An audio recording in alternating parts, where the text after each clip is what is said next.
Tuberos y Tuberos. Today on DOOP By The River, we're going to head around and talk about some more MLS news and notes as we are still pushing through the MLS offseason. We do actually have some stuff to talk about with your Philadelphia Union. Don't go anywhere, guys. You do not want to miss this episode of DOOP By The River. And let's get this started.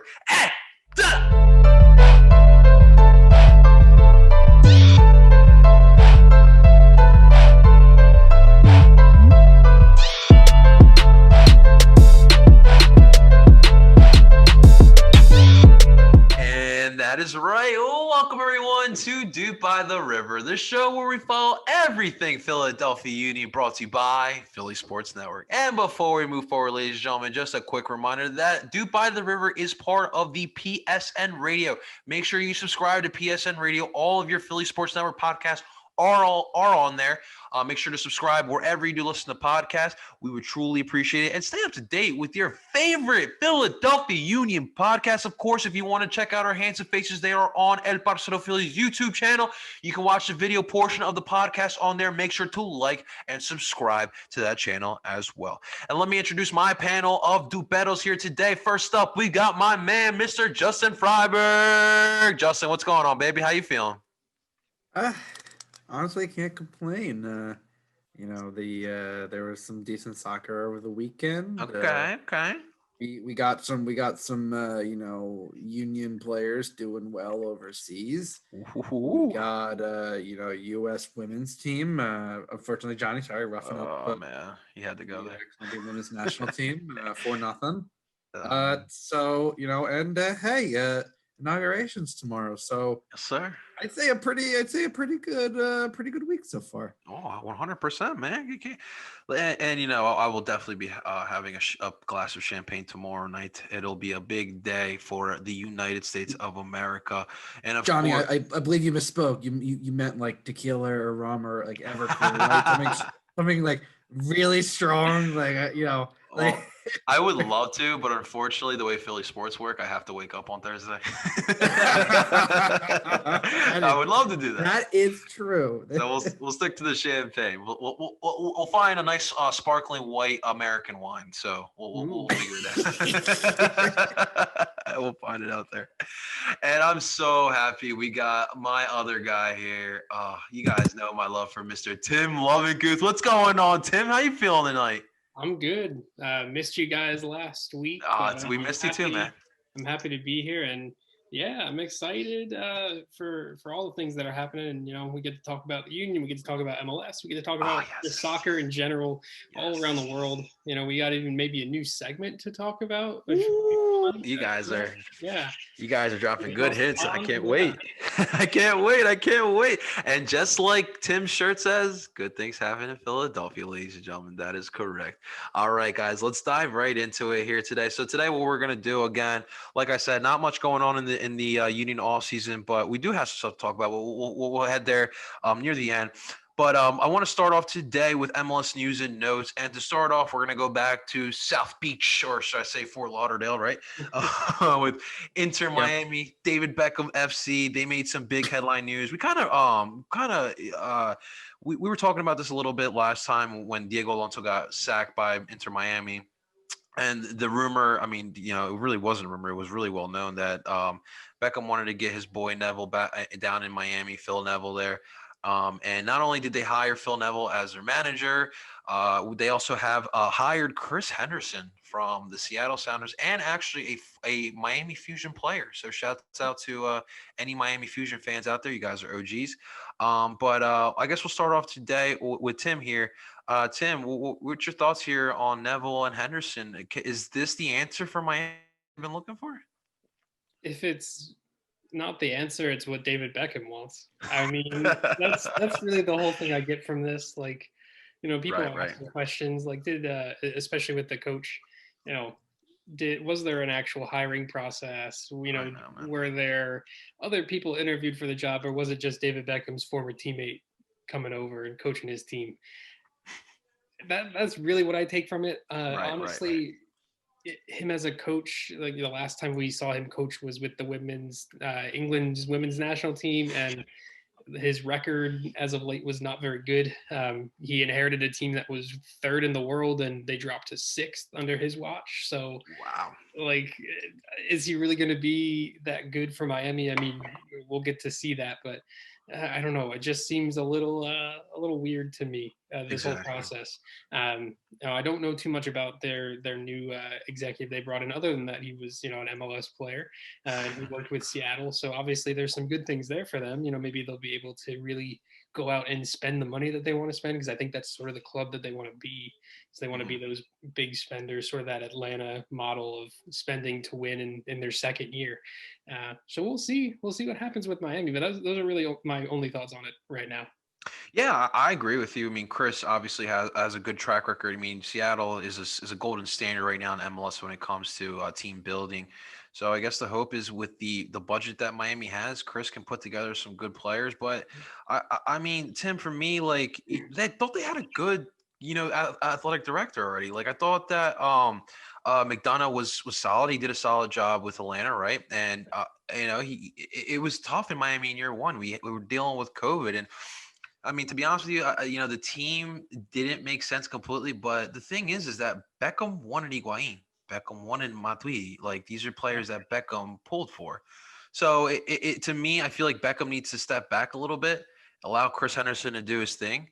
With Neville, obviously, like you said, like, it doesn't really make sense after what we saw with the English women's team, right? But from my understanding, Neville is a guy who's already got experience. Beckham played with him. And, I hate that he brings up Sir Alex Ferguson, which is fine. But, like, we see this all the time in sports. Like, Bill Belichick, one of the best coaches in NFL history, has one of the worst coaching trees in NFL history as well. So that type of stuff, you can't really, take that. You can't really read that into that too much. But, Justin, I'll pass this off to you. What are your thoughts on Inter Miami's direction down there?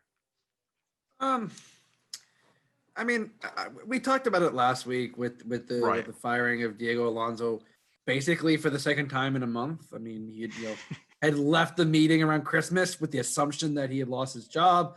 Several people had reported that, and then he didn't, and then he did. Like, and then we talked about that.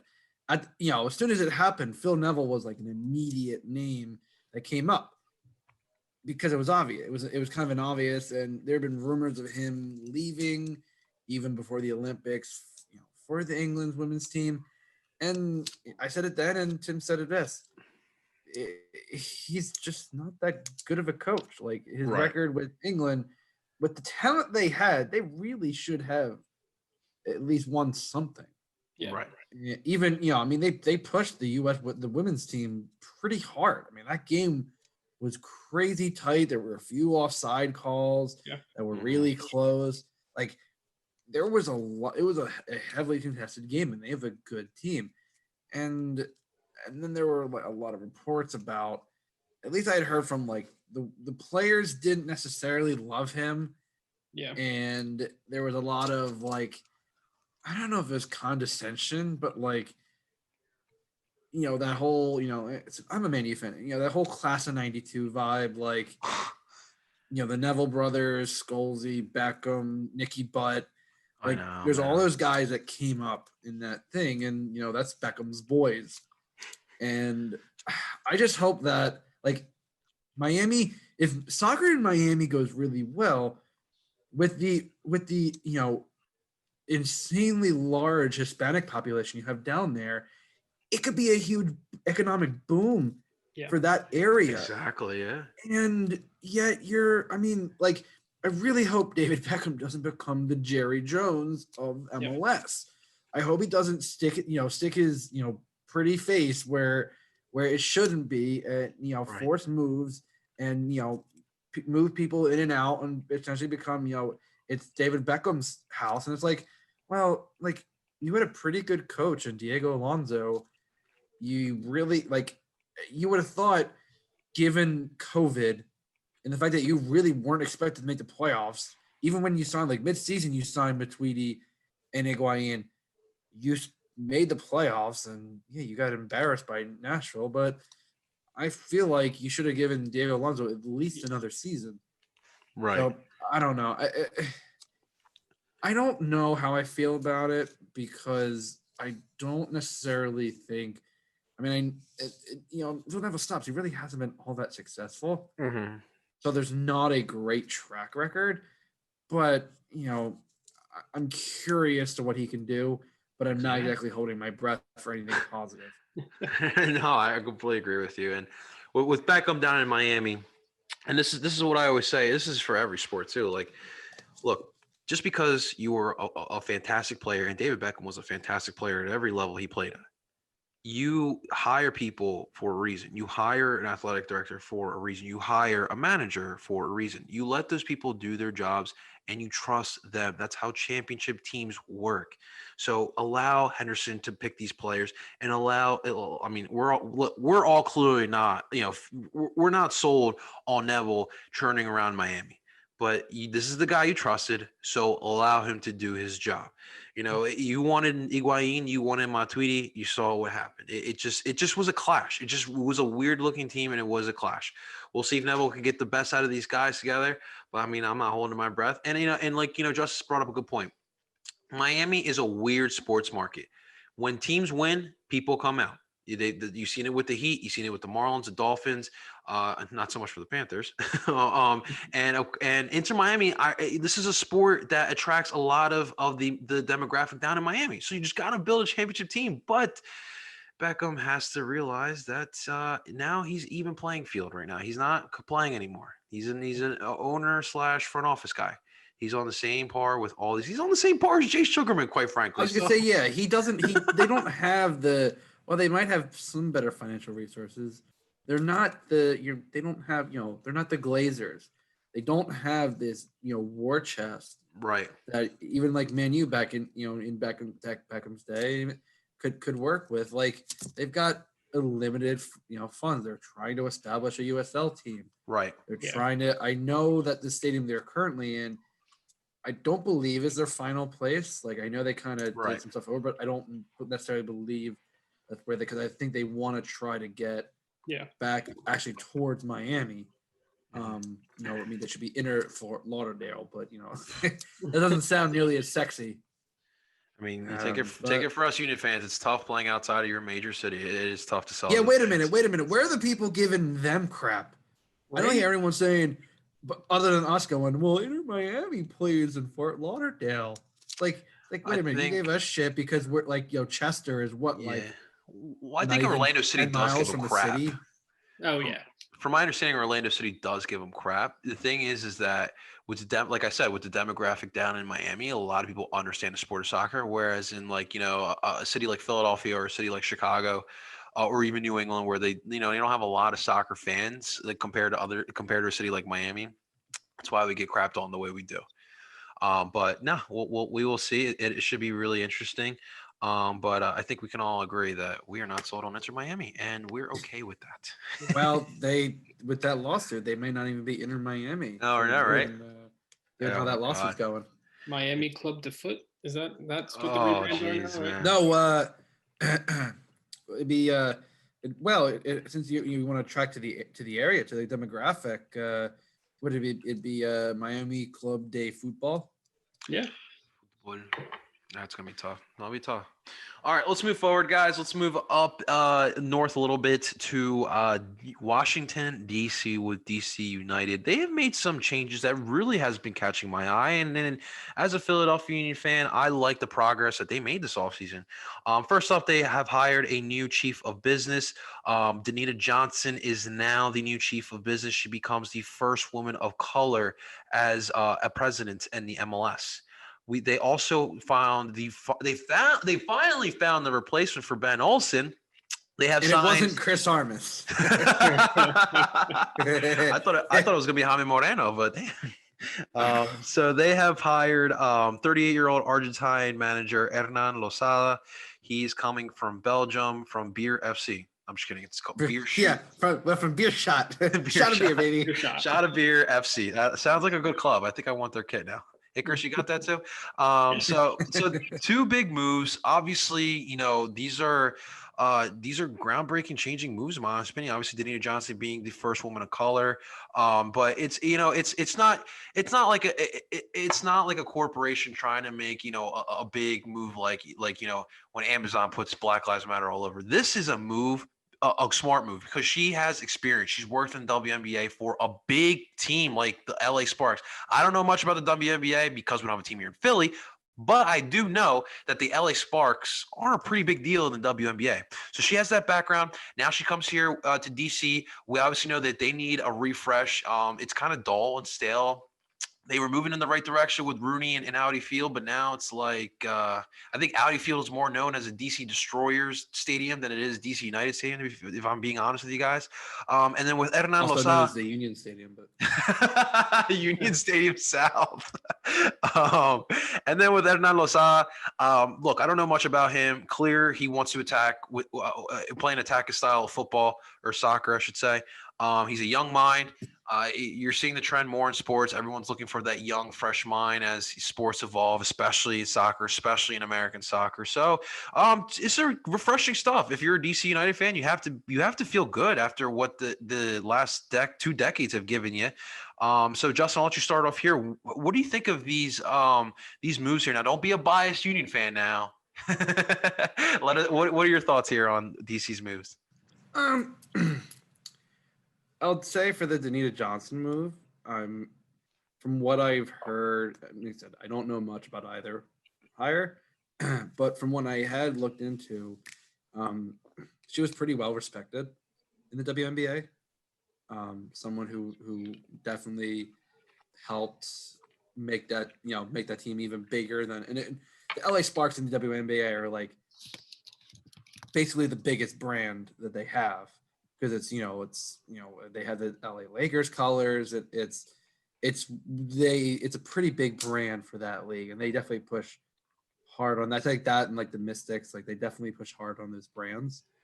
I'm interested more in the Hernan Lozada move, because I really don't know a whole lot about him. I know he, as a player, he spent most of his time in Belgium. I think actually at Beerschot, which is why. He was hired as an assistant and then took over for a few seasons. I guess people are trying to replicate the Julian Nagelsmann, that young coach that brings an attacking presence, that brings, youth and energy and vibrance and, apparently a good sense of style. Because I've seen some of the things the dudes or Nans were on the sidelines, and you put me to shame. Yeah, he's definitely dressed to the nines. He might push Jim to up his suit game. Yeah. Jim's got a good. Jim can rock some suits with a pair of Yeezys. So we'll see. But I mean, I don't know how much I can really say about him, not having really watched any of Beerschot's games. Or really known what he's like as a manager. So I'm interested for DC. As much as I joke that DC is a dumpster fire and that it's fun kicking the crap out of them, the league is better when they are playing better because they're one of the originals. Mm-hmm. So exactly. As much as it sucks, it's and as much as it's fun that we talk about how bad DC is playing and how bad the Galaxy are playing.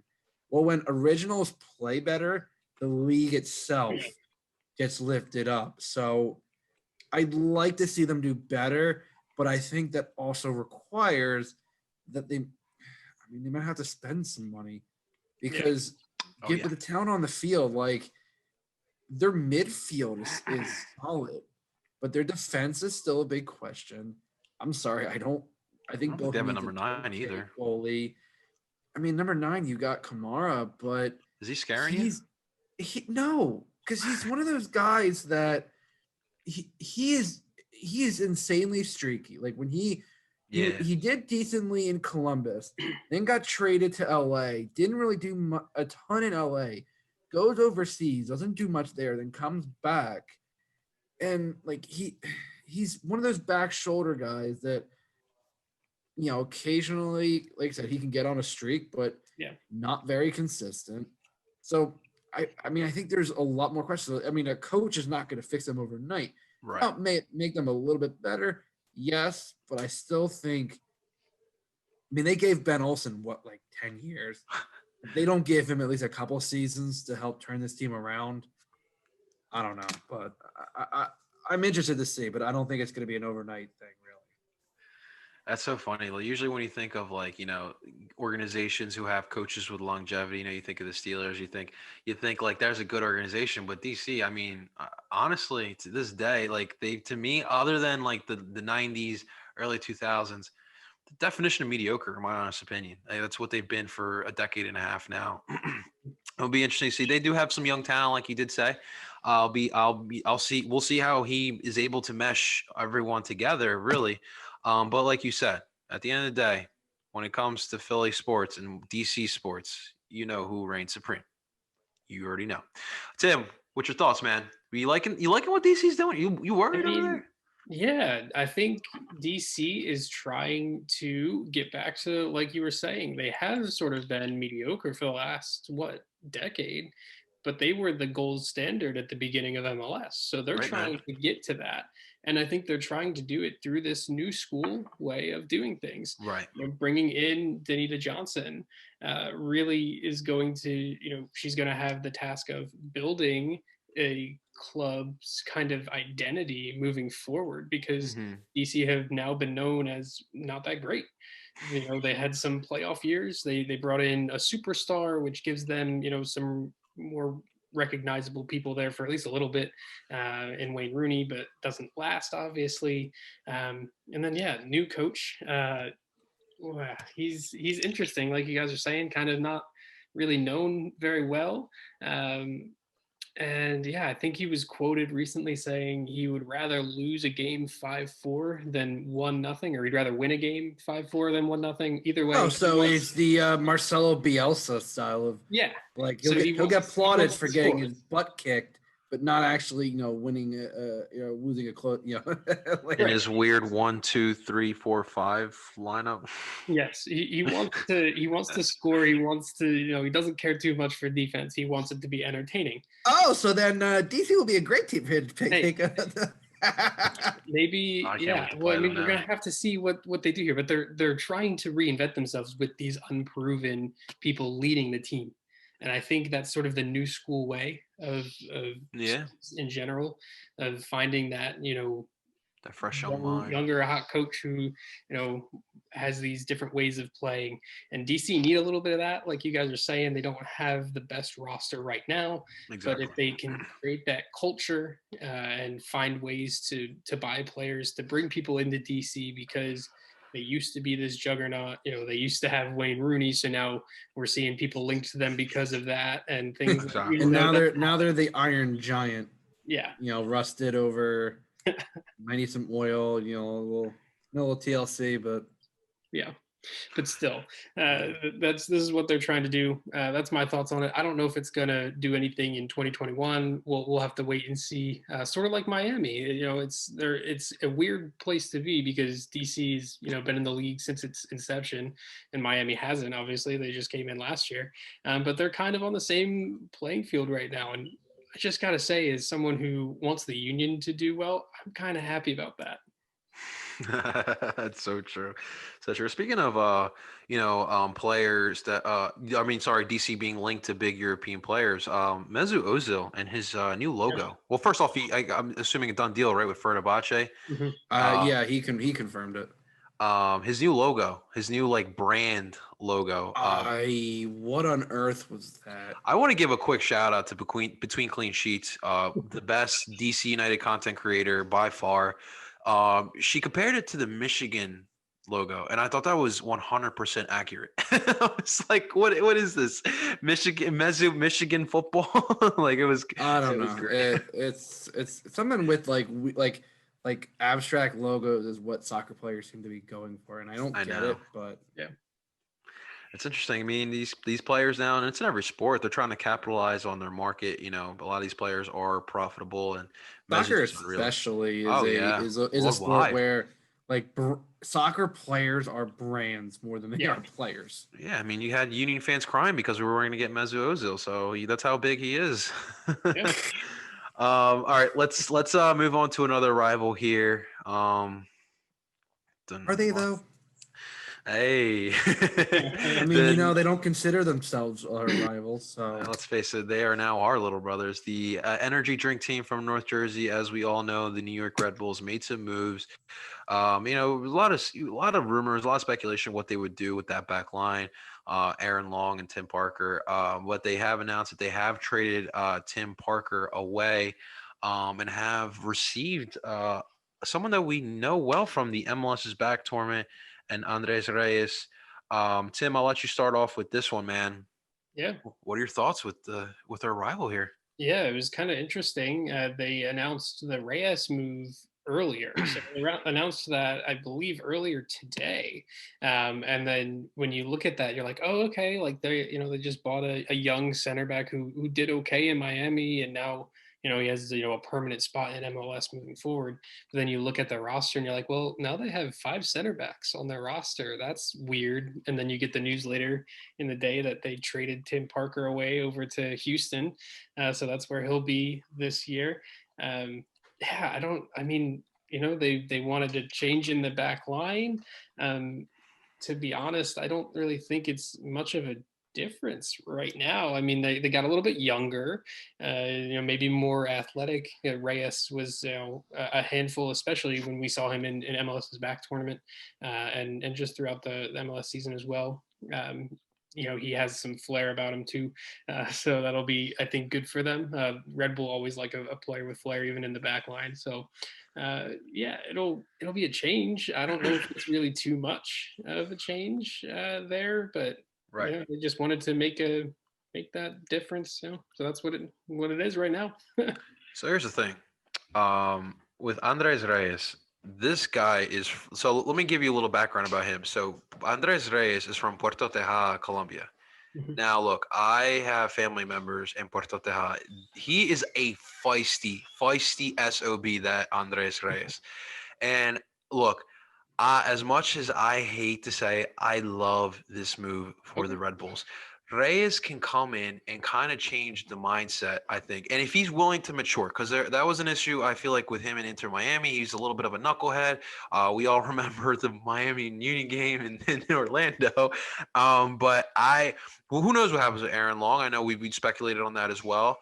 But I do like this move for the Red Bulls, and guys know he does not like us either. So it Yeah. should be really interesting to see the Union play the Red Bull. But I do like this move for the Red Bull. Andres Reyes can be a tone setter. What do you think, Justin? Yeah. So when the Tim Parker news broke, it was interesting because like Tim said earlier in the day, and even the day before that, the speculation about so Inter Miami and Reyes' club couldn't come to an agreement because it was only a loan, and then all of a sudden Red Bull was coming in, and it was like very quick from when the rumor was announced to when the move was actually made official. And it was like, and it's anything Tim's thought. I was like, well, wait a minute, like between like a guy like Reyes is going to be a starter. So you have 3 more, like you would have now 3 starters in Reyes, Parker, and Long. Now, Long has been rumored, and from what I've understood, it seems like Red Bull blocked the move, but it would have been to West Ham a few years back. And Long is still had speculation now. He's only his mid-20s, so he's still, for a center back, he still has time to go over there. And I sincerely hope he does, because I think he could be at I could definitely see him at a mid-table, or a relegation scrapper Premier League club. Especially with center backs, I could definitely see that.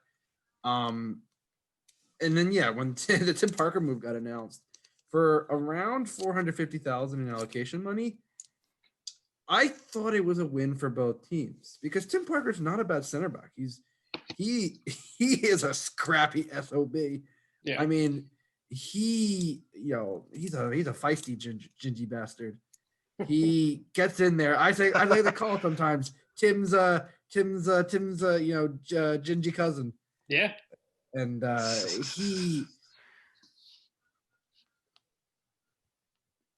he'd get in there and scrap the hell out of you.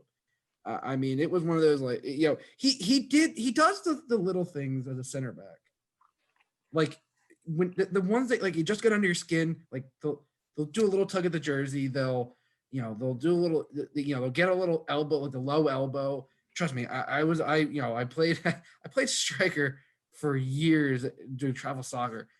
I know all those moves that you use. I mean, forwards and center backs do it all the time to each other to get under your skin. Yep. And Tim Parker always seemed to be able to get under everyone's skin. And if you do that as a center back and you throw the forward off their game, then that's pretty good. And Tab Ramos showed flashes. Yeah. That it could be a good team. I mean, I think getting Parker really helps solidify their back line. They acquired Fafa Pico earlier in the offseason. So, and, I believe they got Joe Corona after he'd been picked in the expansion draft and then was picked in the re-entry draft because he didn't take his name out of the re-entry draft. So I definitely think Houston is going to be challenging in Texas for that king of the Texas, because FC Dallas is kind of in a weird toss-up. I mean, they got rid of Fafa. They got rid of Michael Barrios, we talked about last week. They're kind of up in the air with they're going to be most likely selling Brian Reynolds as he just left the national team camp for personal reasons.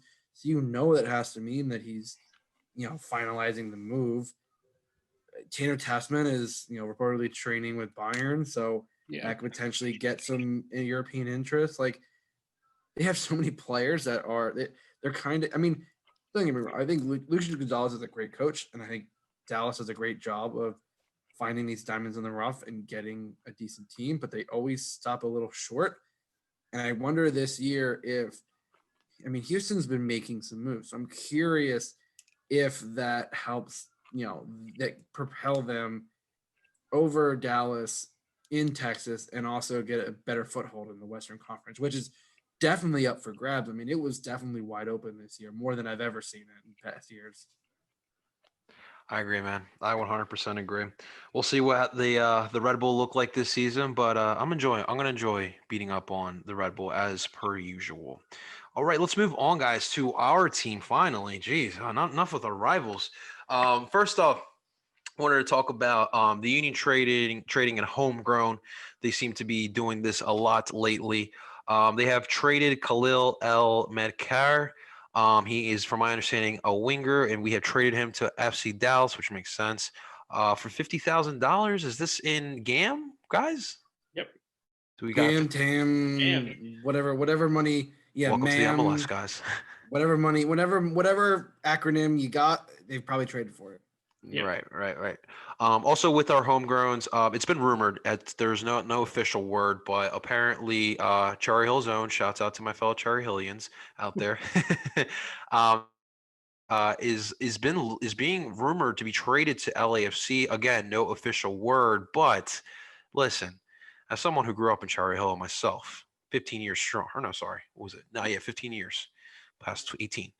I'm happy for this kid. This kid is a Salvadorian kid, first generation American, won a national championship at Georgetown. Really excited for him. Do you guys anything you want to say about these two homegrown rumors here? Yeah, I'll start real quick. I think trading with FC Dallas for a winger makes total sense because the Union don't use wingers, and that you get some value back from that player. And I think this type of model actually will suit the Union kind of moving forward as well, kind of trading some of your academy graduates before they even maybe feature for your first team. And now our academy has a track record too, man. Yeah, so you get more of that. The Thomas Romero one is a little bit more interesting for me, just because he's a pretty promising goalkeeper prospect. I know the Union, they do have Andre Blake still, obviously. Rumors are Joe Bendik is coming back again, and then you have Matt Freese, which you want to really see what can happen with Matt Freese. I think he's kind of going to be the real deal moving forward. Right. Let's say you don't bring Bendik back and you bring up Romero. You have some promising goalkeepers there, so it's a little interesting that maybe they're trying to trade him to LAFC. I think the defining factor will be the return that you get for him, whether it be more allocation money or maybe even a player, and maybe some allocation money with that. Maybe the Union are looking to shore up the first team a little bit that way with some prospects, which would be an interesting business model we haven't really seen before. So those are my thoughts on it. But I do think we're going to see more of this moving forward. I agree. I 100% agree. Justin, what do you think, man? Yeah. So the FC Dallas move, as Tim said, we're in a system that doesn't use wingers. Yeah. And this type of transaction is going to be more of the norm for the Union Academy because, listen, yes, you're going to have the types of like the Brendons and the Marks, but remember, we also traded Derek Jones for a significant amount of allocation money. We traded Austin Trusty for a significant allocation money. We traded David. You can trade younger players and still get, either not their players, but money in return. Yeah. And listen, the kid, sometimes listen, he might have a good career in Dallas. It's just, you can't really, like I said, we tried it. You can't really pigeonhole wingers in a system that doesn't need it or doesn't really use it. Right. So I think for getting some money back for the investment that you put into a player is good. I think it's smart. It's smart business. As for the Thomas Romero move, I'm not really opposed to it because, Andre is still, in his late 20s. So Andre could still have a good amount of years left here. You have Matt Freese, who is a very young player. And from what we've seen, could be that next heir apparent when Andre eventually moves on. Now, with Bendik, whether or not he comes back, I think you can really slot any type of veteran in as that third keeper. Honestly, I would take any other veteran in that slot over Joe Bendik. Because your third goalie usually is going to be a guy that can come in if needed, but you're really not going to be relying on them. Your second keeper is the one going, okay, there's probably not going to be a giant, gap in skill between the two. And with Matt Freese and Andre, I think the more experience that Matt gets, I definitely think that gap is not as large as it looks. Matt showed it. He's a very, very athletic goalie. Yeah. He absolutely, now his biggest thing is where he is on his line and, where he isn't, but he makes up for it like Andre does in the athleticism to make a save. Yeah. And, right. And, he said, Thomas, he played some steel games. He filled in on the benches when needed. He won a national championship with Georgetown, beating Orlando City striker Daryl DK. Very good game there. I said, I'm not opposed to this. I think depending on what the return is, I have to imagine for a goalkeeper, you might get slightly more based on what I've seen from certain trades of goalkeepers around, younger goalkeepers around this league. Goalkeepers and center backs tend to be valued higher as more of a rarer commodity. Yeah. Now, are you going to be trading that for money or maybe a player? Depending on the player, maybe. I haven't heard anything substantial as to what the return is going to be. I'm sure in the next month or so, we might, because these kind of trades just kind of like pop up. Like it'll be like nothing will really happen. Nothing will really be said until it's official. I mean, did we know about the kid getting traded to Dallas? No, it literally just like it popped up. No one really, unless you really follow those circles, those youth development circles that closely. I mean, even as close as all of us follow soccer, I'm sure none of us outside. I mean, the Thomas Romero one has gained a lot more traction for obvious reasons, but someone's like the FC Dallas move. Yeah, we're not going to know that. Like it's something that's going to fly a bit under the radar. So I wouldn't be surprised if the Romero move just kind of gets announced one day. Like it's just like, oh yeah, we've traded homegrown rights to Thomas Romero to LAFC for X amount of dollars in allocation money or whatever. So as unfortunate as it would be, I think knowing that you have a kid like Matt Freese who's made it to the first team, and with goalies, I mean, like it's easier to develop. The development process for a goalie is a lot different because normally they get started, and you get started early, but you normally really aren't a starting keeper until like at least your mid-20s.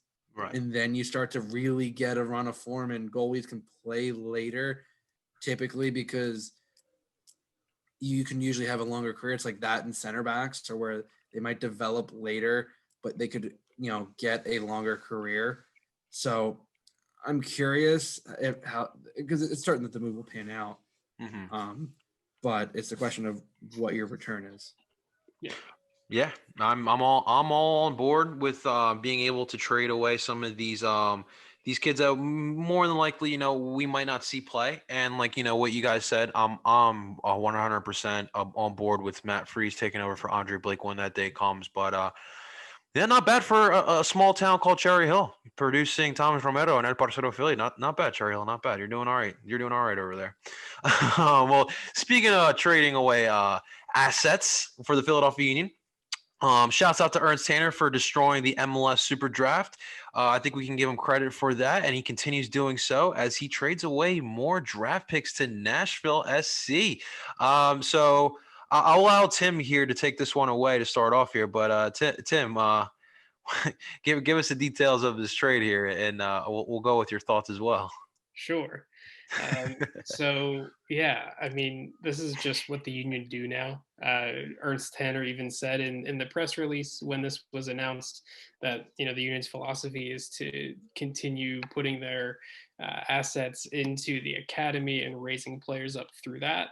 So they don't really want to put too much effort into the draft that's been in place for MLS, and that's just Tanner's philosophy. So this year, again, they traded their draft picks to Nashville for a pretty good chunk of allocation money. So they're definitely going to get they could get up to, I believe it is $225,000 in general draft. We don't need no stinking draft.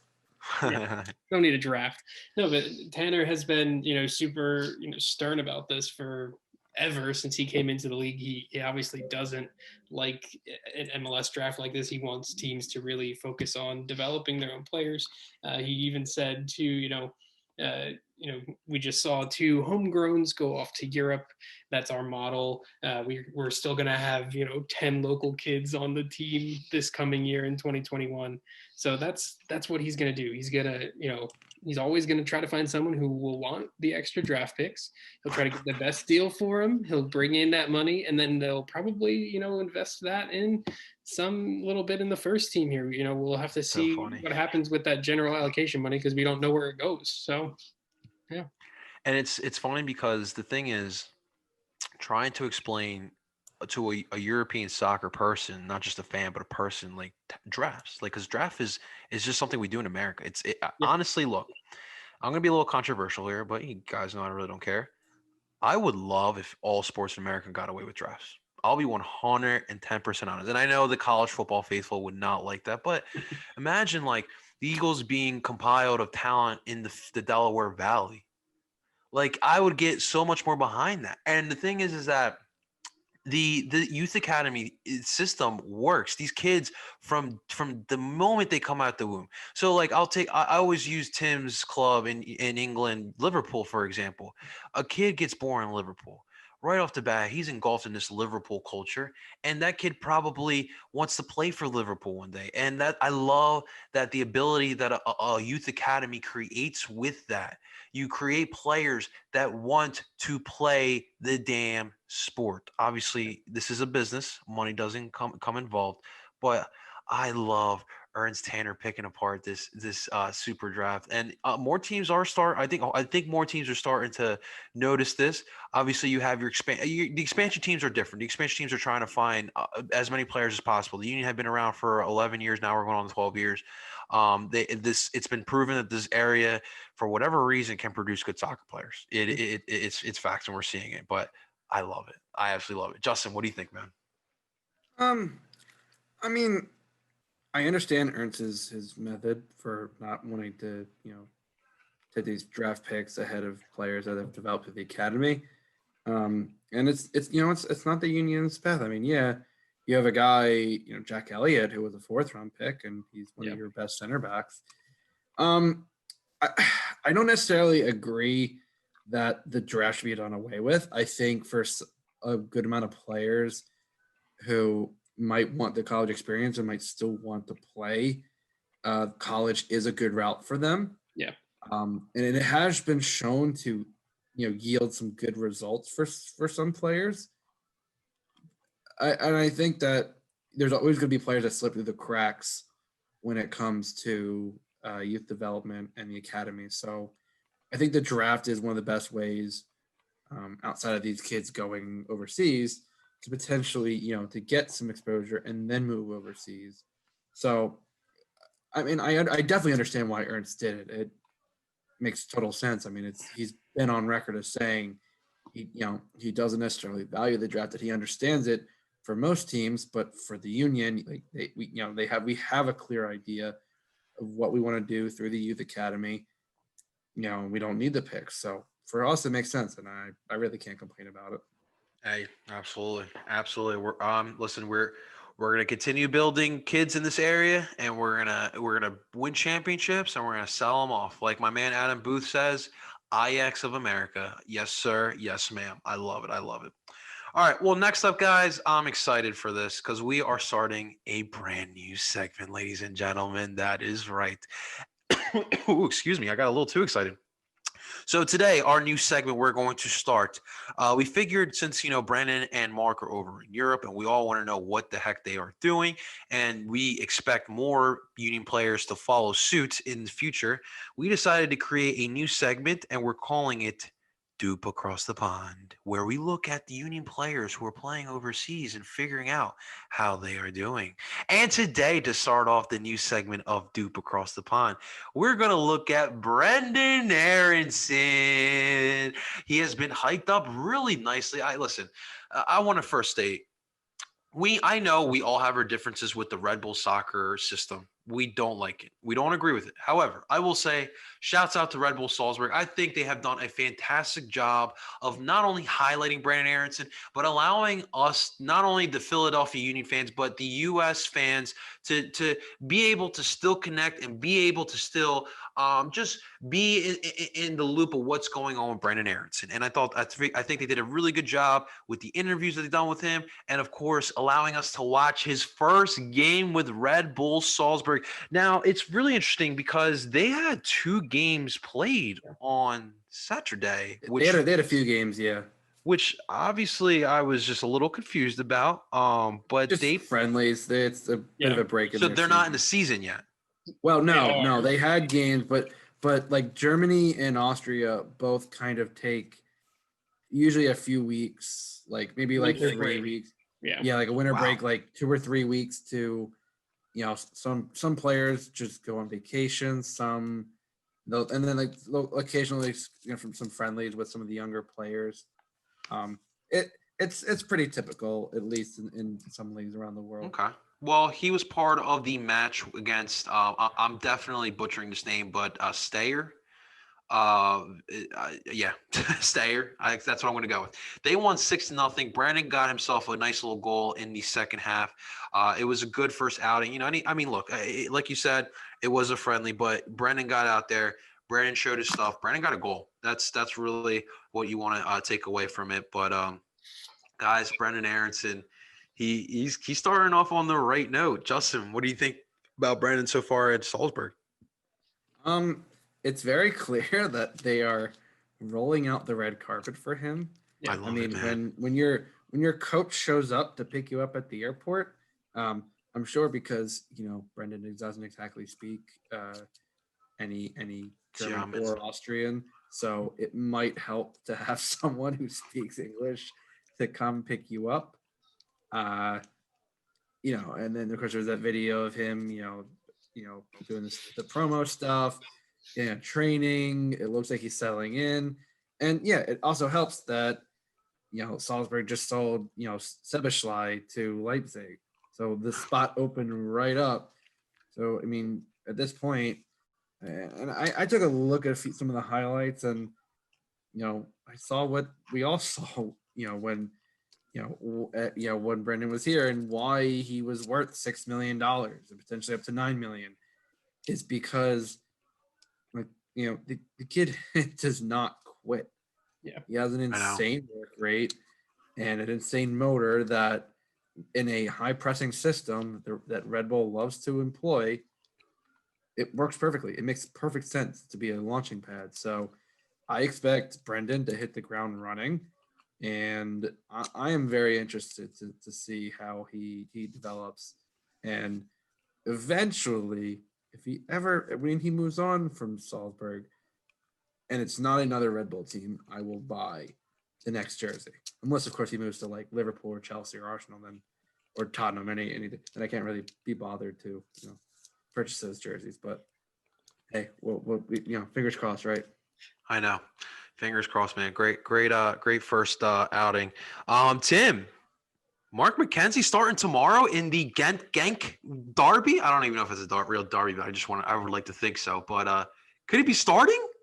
He could be. I mean, we know that his first outing, he was on the bench this past weekend, and his team kind of got behind the 8 ball when his other center back there got a red card. So there's an opening there, and their next game is on Thursday at 3 p.m. So you'll have to find your totally legal streams to be. But no, I mean, it's a great opportunity for Mark.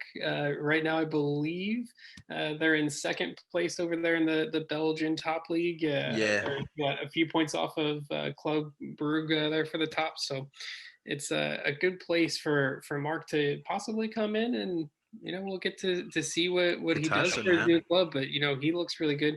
I do want to jump right back to Brendon real quick though. Go right ahead.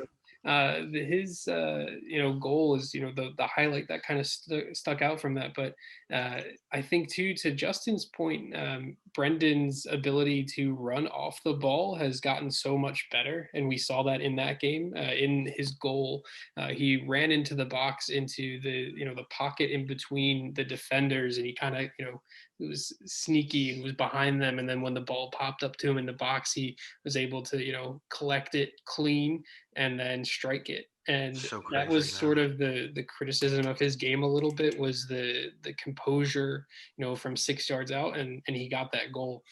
So we'll get to see what Brendon is able to do in a league game. I believe their league starts back up, at least for Salzburg, this Sunday. So I think that'll be good to see as well. But like you were saying, for Mark and Genk, their next game is on Thursday. It'll be Mark's first full week of training. Right. They're down a center back. Ooh. He already made the 18. But maybe we'll get to see him in his first action for his new club. That would be pretty cool. When you're down a center back, Salzburg, who are you gonna call? Salzburg playing Mark McKenzie Sunday at 8:30 against Altach. Okay. Okay. All right. Justin, any thoughts on Mark? I'll let you get you a little bit there on Mr. McKenzie. So I figured when he made the bench for the first game, I was kind of impressed because I know it hasn't been it's been a very quick turnaround. So I wasn't sure if, because sometimes, they usually get like a week or two of training before they throw a player right in. But yeah, now given the fact that, after their last game, only 2-0, right? But it wasn't a very pretty game, especially the early red card, I believe in like the 25th minute. Like it was pretty early on. They're they're definitely going to need it. And if you just spent the money that they spent for Mark, you might want to start seeing if your investment was worth it. So we'll see how it goes. But, we could be talking about Mark making his first, Belgian league appearance on Thursday. Wow. It's crazy to think, guys. It is crazy to think. Guys, this is your DOOP Across the Pond. Anytime we got news about our boys over across the seas. And honestly, you know what? If we have rumors of our boys here now going overseas, we will talk about it in the segment as well. But this is a fun little segment we want to keep doing. And hopefully the unit can keep producing more Duperos overseas. Good stuff there, guys. All right, guys. Well, we talked about some of the news and notes. You know what? You know what the audience really want to listen to? They want to hear what you guys got good going on the rest of the week. Justin, what's on the docket for you, man? Any good soccer? Any good personal events going on? What's going on, man? Yeah. So I'm happy to say that I am getting my first dose of the COVID vaccine. Nice. On Friday morning. So I am pretty excited about that. I took off on Friday and Monday, so a little 4-day weekend for me. Very nice. So getting the vaccine very early on Friday morning. I have an appointment for getting a tattoo on Saturday at 1. This guy's it's a brand new Justin in 2021, ladies and gentlemen. You are not going to recognize him by the beginning of 2022. It's awesome stuff, man.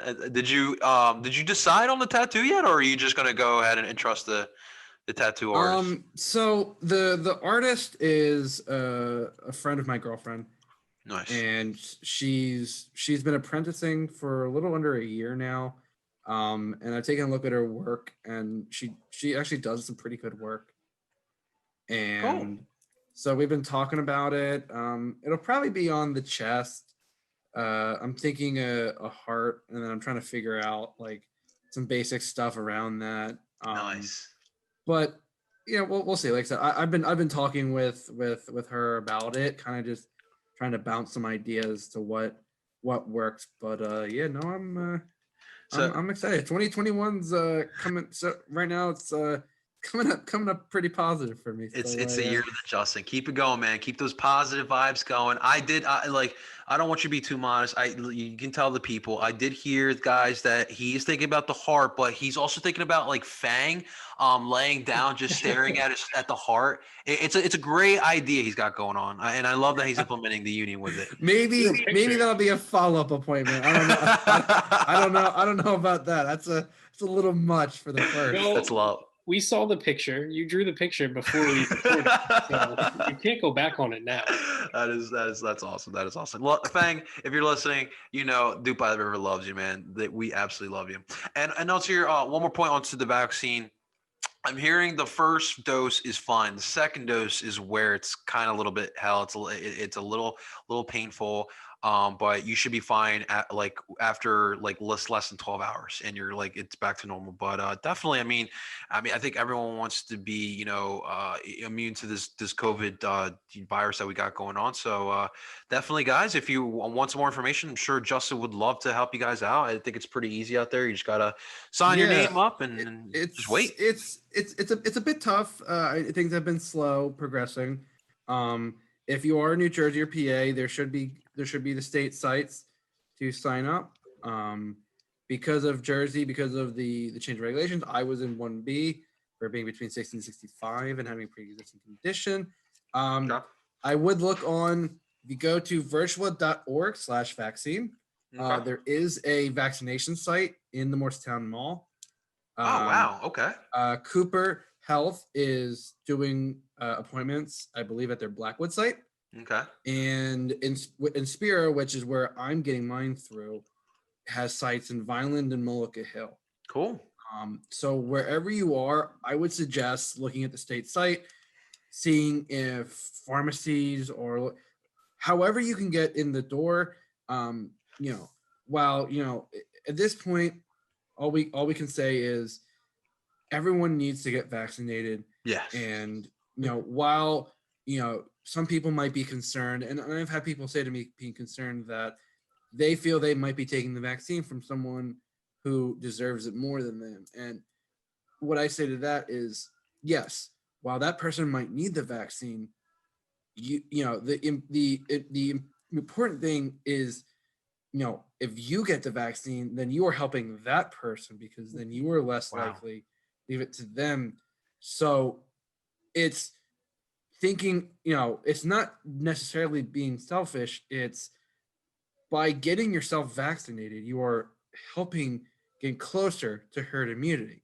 Because remember, as Dr. Fauci said, we need around 70 to 8% of the population to get vaccinated before we achieve herd immunity. And if everyone gets, vaccinated, we could be, talking about returning to the SUB at full capacity by like September, which I love at some point to go see some games at the SUB. It killed me. It killed me not to go last year. But with my dad and with myself, I just didn't want to push it. And so this is, and my family has been, my mom got her first shot last week. Okay. She gets her follow-up in a few weeks. Okay. So, if it is important, if you have family members that are in those groups, I highly recommend getting them set up, because it is important, because everyone does need to get vaccinated. And the more everyone gets vaccinated, the closer we are to returning to whatever normal was before COVID hit. That's such a great point. I'm really happy you said that, because I'll be, guys, I'm completely honest with you.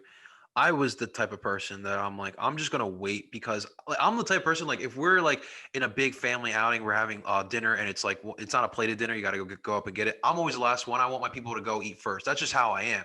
And that's kind of how I thought about the vaccine. I'm definitely going to get it, but I want to make sure that people who do need to get it first. But that is such a great point that you brought up. I really appreciate you bringing that up, and that really does change my mind. But I appreciate you giving us the information, and definitely, guys, like Justin said, make sure you get vaccinated. Listen, the lockdown and quarantining has not been terrible, but look, we want to get back to normal life. Especially small businesses are really getting affected by this. People are being affected by this. There's people who don't have food out there because they can't pay their bills. So definitely, like, this is which I would add to that. Please support local if you can. 100%. Order if you can. Order takeout. My family and I try to do local takeout at least once a week. Right. Same. Because one of our neighbors owns the Chinese restaurant across the street from our neighborhood, and they've been saying that they've been struggling because they really can't afford to hire that many cooks, because no one's really coming in. Like, a lot of their business, even as small road as we're on, a lot of their business came from people coming in, and a lot of places have really taken a big hit. So if you can, please support local. Yeah, and as someone who comes from the serving world, I was once a server. Make sure you tip them, and look, if you can, tip 20, but do tip a lot. I've been tipping 25, because I understand serving is not easy, but that serving on top of that what we're doing right now, what we're living in right now, definitely. And also, if you're doing takeout, like you said, tip them a little bit as well. 10-15% does go a long way. So guys, make sure to keep that in mind. Good stuff. I appreciate that, Justin, keeping our audience alert here. Tim, I want to know what you got going on, my guy. What do you got going on this weekend? Yeah, I mean, honestly, the rest of this week and the weekend, I don't really have too many plans. Nothing here in Pennsylvania as to when I can get my COVID vaccine, but once I'm available, or when it's available for me, I will definitely be doing that as well. Awesome. So yeah, I mean, for me this week, it's just kind of picking up the slack over on Philly Sports Network. Athletic.com writing some articles that went out today on when the Union might sign someone. It's been 12 days, Ernst, since you said you're going to sign someone. So no, but Tim's getting antsy. Come on, Ernst. I got a few more articles in the works, all over the place on some Union stuff. Taking a look at U.S. women's national team, a little bit at the U.S. men's national team, because they have a game that's finally announced here at the end of the month. Right. And then going to take a little look into, some more stuff on Mark and Brendon over, like we were just kind of talking about tonight here. Right. And then a little bit into MLS, what's going on? When is the season going to start? Just going to look at some reports that are out there and try to find some more information to write about there. So, and just as we were kind of talking here and going through the end of our podcast, I just wanted to let you guys know some breaking news on the pod, at least for us tonight. So by the time this is out, everyone will know this already, and it's not huge news, but the Thomas Romero deal appears to be done, according to Stephen Goff. There are he didn't put out any numbers of what the Union will get back or if it's a player, but he has been told that the deal is done. So we'll probably know this outcome by the time this podcast is actually released. Look at Tim being our soccer Woj over here. You just got Tim bombed.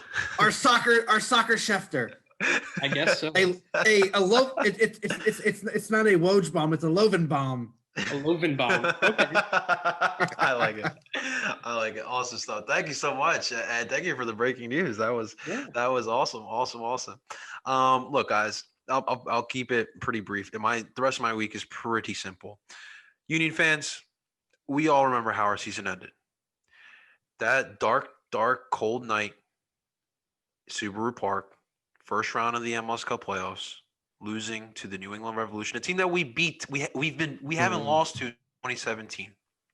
Okay, that night left a sour taste as I walked out with Tim out of the Subaru Park. Yeah. However, this week, ladies and gentlemen, Philly sports gets their freaking revenge because it is Boston week, and we start tomorrow. The Celtics on Wednesday, the Bruins on Thursday, the Celtics back on Friday, and the Bruins back on Saturday. And I am so freaking pumped to put it back to those Boston sports fans because we shouldn't be losing to Boston, and I'm so pumped. So the rest of my week, I'm gonna be all Boston up, and I'm super excited, guys. Anytime we play Boston, I'm ready to beat them down, and I still have that sour taste in my mouth. My mouth tastes like some terrible Samuel Adams beer. Okay, I'm ready to spit that out, and I can't wait to beat Boston. Johnny's shipping up to Boston, man. I had to. Philly, when it comes to Philly and Boston, I don't care what sport it is. I get up, man. I get up. My Colombian ass understands what this means. And I'm ready. I'm ready, guys. I'm ready. And the Sixers and the Flyers are going to make up for the Union. Don't worry, guys. Don't you dare worry. We're gonna take it to Boston. Or I fully believe that. That's all I got, guys. That's all I got. I just got the boring Boston week stuff for you. Justin's giving you good information about COVID vaccines and getting takeout. Tim is breaking news, and I just got Boston. That's all I got for you. Awesome stuff, guys. Thank you again. I literally cannot do DOOP By The River without you two. So thank you again for another fantastic episode, and thank you guys for listening. It truly means the world to everyone here for you guys listening. But please do not forget to make sure to subscribe on PSN Radio. All your Philly sports podcasts are on there, so make sure you subscribe, and also check us out on El Parcero Philly's YouTube channel. We have the video portion on there. Make sure you like and subscribe to there as well. Ladies and gentlemen, that is Justin Freiberg. That is Tim Lovinguth next to him. I'm your boy El Parcero Philly, and we are all telling you guys to DOOP on, baby. Boston sucks. Let's go. Woo!